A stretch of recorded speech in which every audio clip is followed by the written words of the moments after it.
Thank you very much, Dr. Tucker. Dr. Tucker and I work very closely in the service of the faith, particularly because he is assigned to South Carolina, as you all know, as Auxiliary Board Member for Protection, and I'm one of the counselors who helps to guide his service in that area, just as I do for Mrs. Elizabeth Martin, who is your Auxiliary Board Member for Propagation, as if you didn't know that. I want to open this conversation with you with some very familiar quotation. Today I am most happy, for I see here a gathering of the servants of God. I see white and colored people together. In the estimation of God, there is no distinction of color. All are one in the color and beauty of servitude to Him. Color is not important. The heart is all important.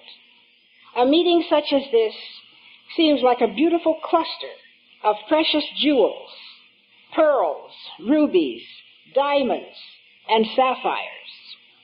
It is a source of joy and delight.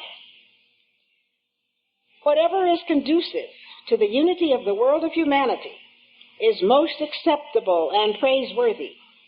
Whatever is the cause of disunity and discord is saddening, and it is deplorable. Consider the significance of unity and harmony. These words of wisdom had the force of divine revelation and inspiration, for they were uttered at Howard University in Washington, D.C. on April 23, 1912, by Abdu'l-Baha, the son of the prophet-founder of the Baha'i faith, Baha'u'llah. As you know, Abdu'l-Baha gave the Western world the bounty of his visit as he crossed through Europe and part of Canada, just Toronto, and back and forth across the United States. And so it was then that the seeds, that the spirit, that the inspiration, that the gracious bounty of Baha'u'llah's teachings began to permeate the souls of all righteous men. And it was from that moment on that the spirit of Baha'u'llah permeated what we now know to be the country, the part of the Western world, which Abdu'l-Baha said was to achieve primacy in service to the faith of Baha'u'llah and in attracting other countries in building up the administrative order of the Baha'i faith by sending out pioneers, pioneer teachers, travel teachers, from the bosom of the administrative order, the cradle of the administrative order, the United States and Canada, so that they would carry this message far and wide across the world. Those glad tidings began to be spread shortly after Abdu'l-Baha's visit, and to some extent before his visit.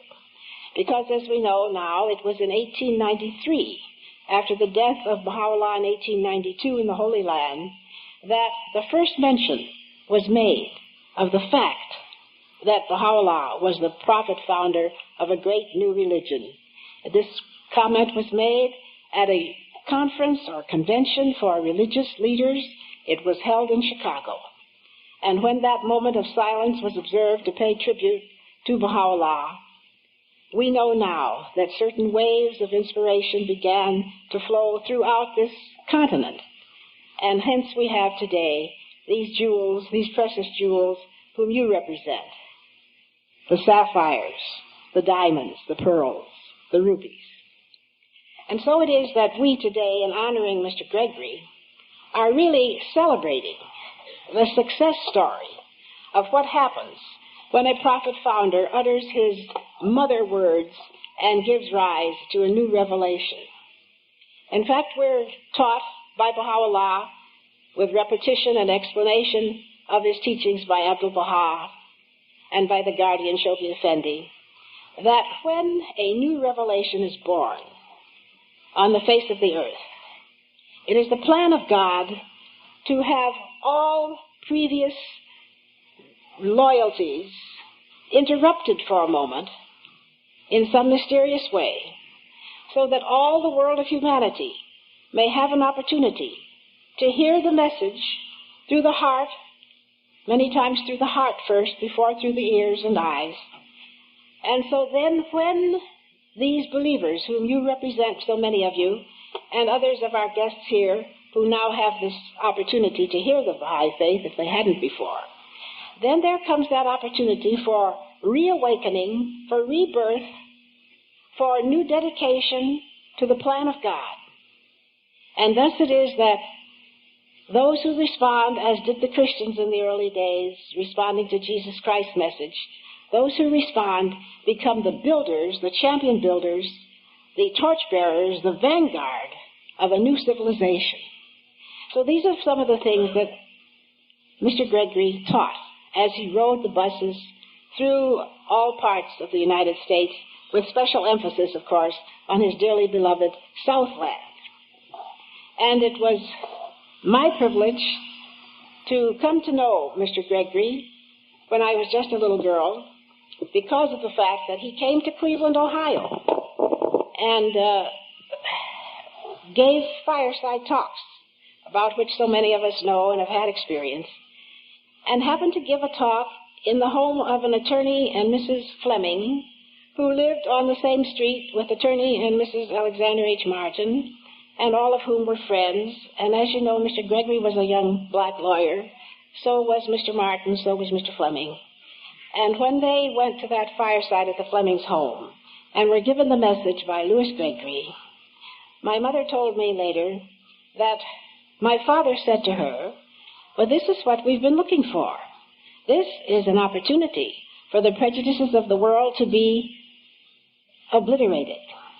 And my mother, who had grown up in Raleigh, North Carolina, a place to which I often promise I shall migrate one day again, said when she was a little girl, their family lived very near a church. But yet whenever they wanted to go to church on Sunday, they had to pass by that church and go some few miles away to a black church where they would be welcome. And she often wondered and asked her mother, "How come we can't go to this church? It's just almost next door." So now she too needed an answer to that question. And when Mr. Gregory emphasized that the oneness of mankind was the pivot principle around which the Baha'i faith was built, this touched her heart. And shortly within a year after having heard the message from Mr. Gregory, they became promoters and believers in the Baha'i faith. So it's my privilege to say that in a sense I feel as if Mr. Gregory was a kind of an uncle of mine, because he came to our home and spent many a weekend, many a day, talking with us, the rest of the children, 4 of us in all, Lydia Martin, my sister, being one. Now the problems, he pointed out, that bar the unity of mankind are clearly more numerous than that of racial prejudice, but admittedly that is the dominant phenomenon in American life, and the one to which we must address our attention repeatedly, as has been said this morning so eloquently by the other speakers, that this still is a dominating worry and concern in the life of the fabric of the American nation. There's a kind of an urgency about it that makes us realize we can't keep putting off facing it as the most challenging issue. I think also much reference has been made to the fact that Dr. Gail Morrison has written this beautiful biographical presentation to move the world, the improvement of racial unity in the United States and America. And it was Mr. Gregory, as she's pointed out so beautifully, so artistically, who became the agent of change. I particularly like that reference to him, because change, of course, is, as we all know, a permanent phenomenon in the steady growth of any individual or of any civilization or of any social institution. But to become that agent of change, that standard bearer of a new quality of life, was indeed a unique title that Mr. Gregory earned. I like us to be reminded of the fact that nothing is easy about being an agent of change, by being the cause of social change in a given society, and that in Mr. Gregory's case, with his mother and his grandmother particularly having been a slave and his grandmother having witnessed the lynching of her husband, that fact, instead of ruining and causing Mr. Gregory to become an agent of hatred, simply girded his loins because of the manner in which his grandmother treated that incident. He told us many times that she turned his face toward her bosom and, hugging him, said, "Do not hate, do not hate, do not hate." So this was a turning point. Could have been a turn for the worse, but became a turn for the better for Louis Gregory, who, as we know, became a tower of strength and a model of love for humanity. Mr. Gregory saw the Baha'i cause not as just an issue-oriented institution, not as just a national institution, but an international one that would span the breadth of the land and answer, bringing resolution to all the problems of society. Mr. Gregory, as we know, became a Baha'i in Washington, D.C., and that when he wrote Abdu'l-Baha, he told us this story. People did that in that day when they declared their belief in the Baha'i faith. They had the privilege of writing to Abdu'l-Baha. But when he had picked up pen to write this letter, he almost lost consciousness because the Spirit of God overwhelmed him. And it was shortly after he had begun to write the letter and before he had posted it that Abdu'l-Baha answered and told him how happy he was to welcome him as a Baha'i and what his responsibilities would be. He said to him, among other things, "I hope that thou mayest become the means whereby," you hear me? "I hope that thou mayest become the means whereby the white and colored shall close their eyes to racial differences and behold the reality of humanity. And that is the universal unity, which is the oneness of the kingdom of the human race." I think we remember that it was one of the hallmarks of the progress being made in race relations among the believers who were striving with all their vim and vigor to understand the meaning of the oneness of mankind. Did it really mean mingling together? Did it really have anything to do with marriage and social fellowship? And as they strove to determine that, again, the agent of change, Mr. Gregory, with Louise, whom he married, became models of what was meant by the oneness of mankind. There's a personal account of the significance of this interracial marriage which Abdu'l-Baha had wished for them. And I want to share with you a quote from Louise Gregory, the bride of Louis. She said, "Before we left Chicago, I asked Abdu'l-Baha plainly one morning early if I had understood aright that he wished me, that is, he wished Louis Gregory and myself, to marry. He said, 'Yes, I did wish it. I do wish it.' And then it was some 2 years later," she said, "that our marriage suddenly helped me realize what Abdu'l-Baha really meant when he had said, quote, 'I saw a seed in your heart. Now is the watering time. I wish that seed to produce many seeds. The seed, I realized, was the attraction between Louis and myself.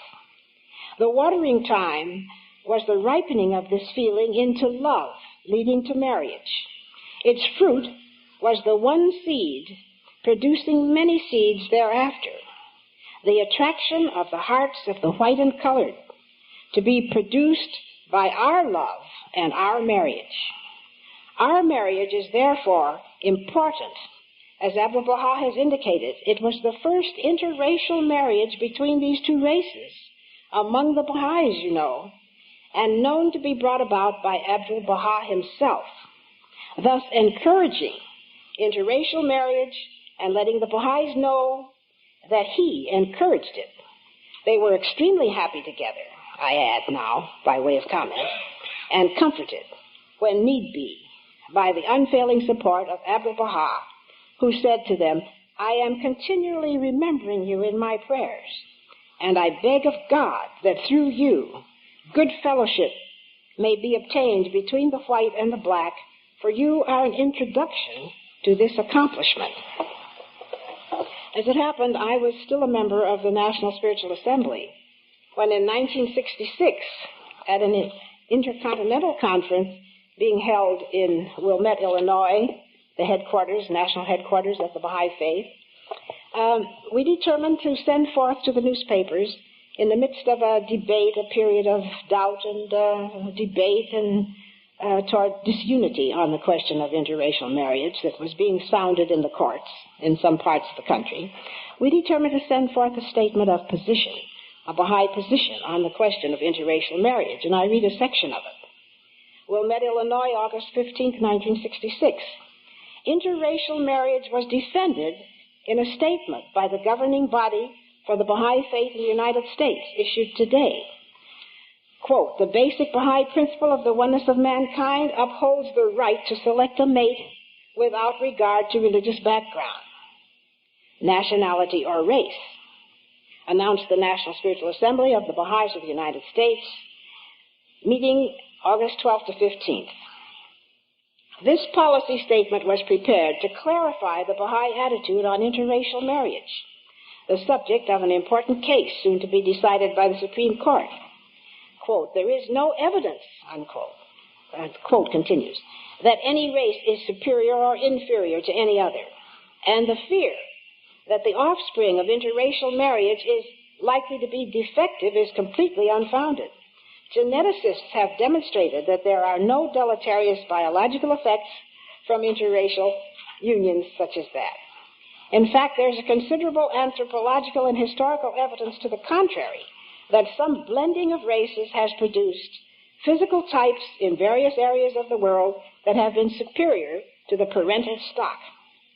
While the Baha'i Faith teaches that racial traits are not important in selecting a marriage partner, it's made clear that the good character of those betrothed and the support from their families is essential to a stable union, and so on. The rest is familiar to us. I want to mention the fact, a couple of stories, if you'll permit me, to point up the fact that Mr. Gregory had such a wonderful sense of humor. He was so full of wit, so full of fun, that he kept us amused as well as informed and educated and deepened. And one time when a waffle breakfast was arranged by three of us in Washington, my sister, Mrs. Stevens, and myself, we had guests in. There's a pretty clever way, don't you think, to get a captive audience, a waffle breakfast. And one of the ladies sang in a choir, I think, in an Episcopal church. And at the end of the breakfast, when we expected to have the friends stay a little longer so that they could then hear Mr. Gregory talk, she came up to him and she said, Mr. Gregory, I would just so much like to stay and hear your talk, but I have a very important commitment that I'd already made. He said, oh, is that so, Miss Denny? What is it? She said, well, I sing in the choir, and we must have a moment of rehearsal before the services start. And it's a very important commitment. And so he said very loudly and very pleasantly, very well, Miss Denny, I certainly will excuse you, and I understand, but maybe one day you will learn to put aside the important for the most important.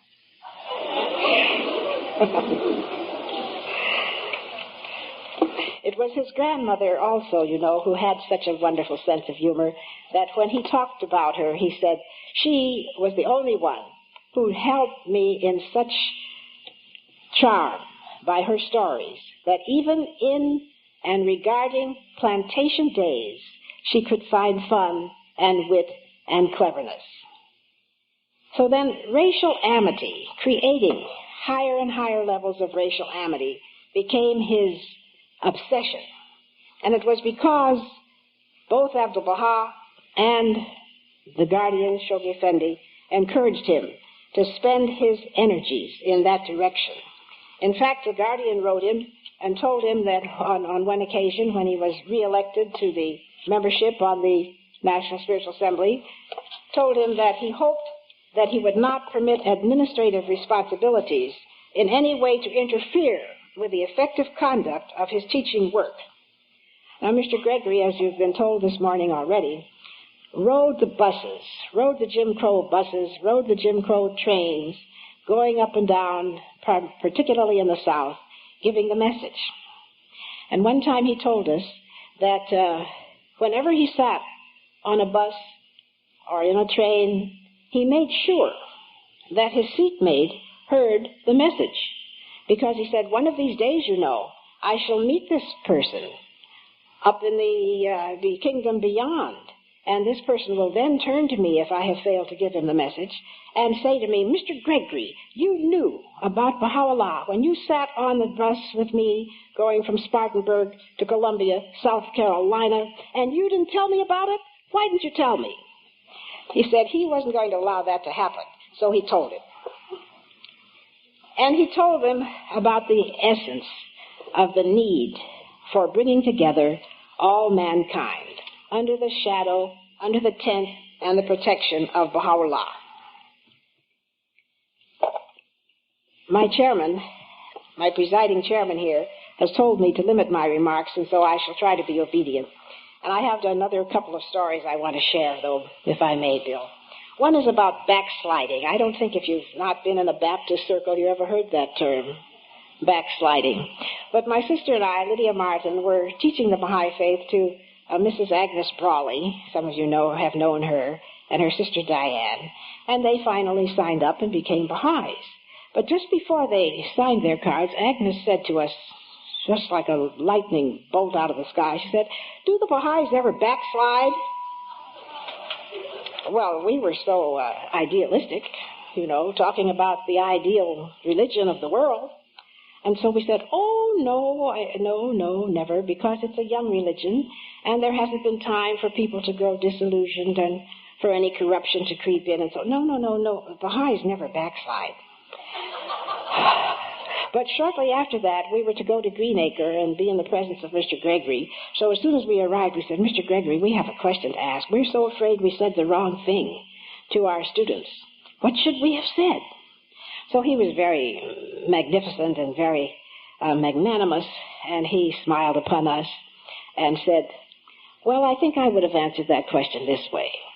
I would have said to these young ladies, well, the Baha'i faith is like a great educational system in which some of the believers, like little children, are in the kindergarten, and some are in the first grade, and some have made progress and gone to the high school level, and others are in the university level.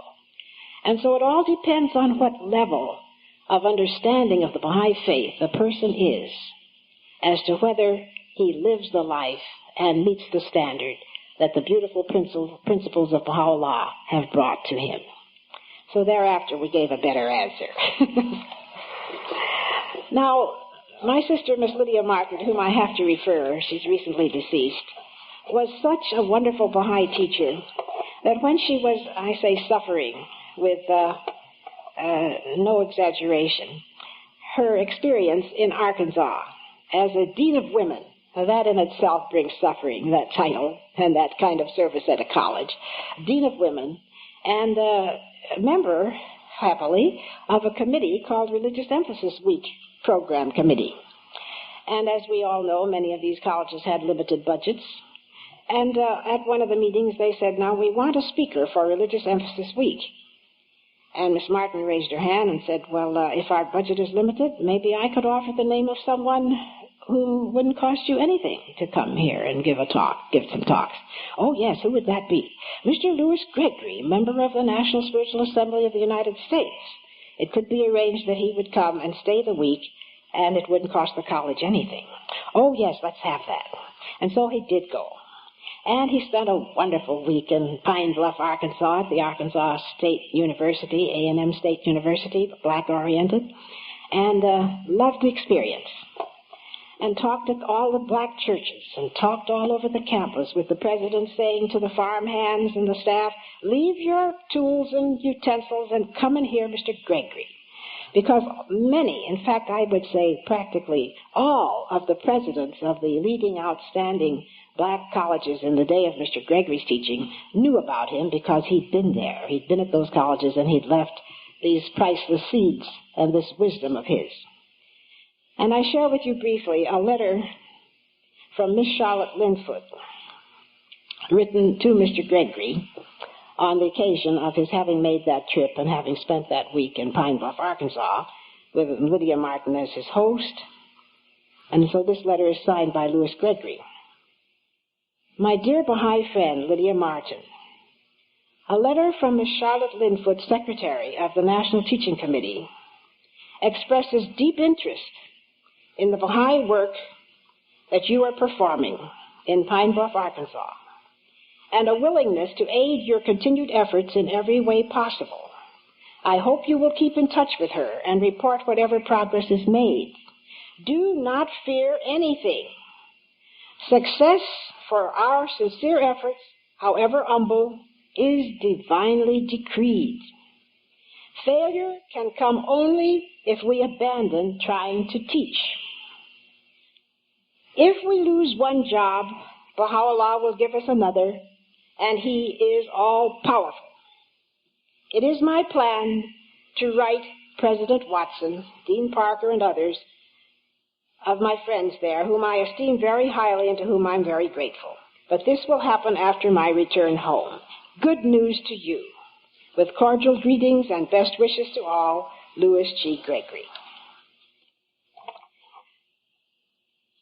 Remember that Horace Holly pointed out that no matter what small effort we make in the service of the cause of Baha'u'llah, it is significant that the Baha'is, the believers in these early days of the Baha'i faith, were just in year 140 of the Baha'i era, are like builders of a bridge. And that bridge leads from the old world order, which is failing, which is dying, which is suffering, corruption, alienation from God, old age. That bridge will lead humanity from the old world order to the new world order, to the new Baha'i civilization, which Baha'u'llah's revelation has come to infuse with such power that it will prevail. And so it is that this effort today, certainly magnificent, is another one of the proofs that the seeds sown in the past have indeed begun to bear luscious fruit. At the passing of Mr. Gregory, he was being appointed by Shoghi Effendi, guardian of the cause, as hand of the cause. And the message he sent to the Baha'i world read thus: profoundly deplore grievous loss, dearly beloved, noble-minded, golden-hearted Louis Gregory, pride and example to the Negro adherents of the faith. Keenly feel loss of one so loved, admired and trusted by Abdu'l-Baha. Deserves rank of first hand of the cause of God, of his race. Rising Baha'i generation, African continent, will glory in his memory and emulate his example. Advise hold memorial gathering in the temple in token recognition of his unique position and outstanding services. And so, whether as writer, lecturer, or administrator, Louis Gregory stood in the forefront of every struggle the American Baha'is made to establish racial amity. Today, several years later after his death, this noble-minded, golden-hearted Louis Gregory still stands as a beacon and a tower of strength, who bequeathed a legacy showing how it is possible to eliminate racial prejudice from our lives, and in so doing, to move the world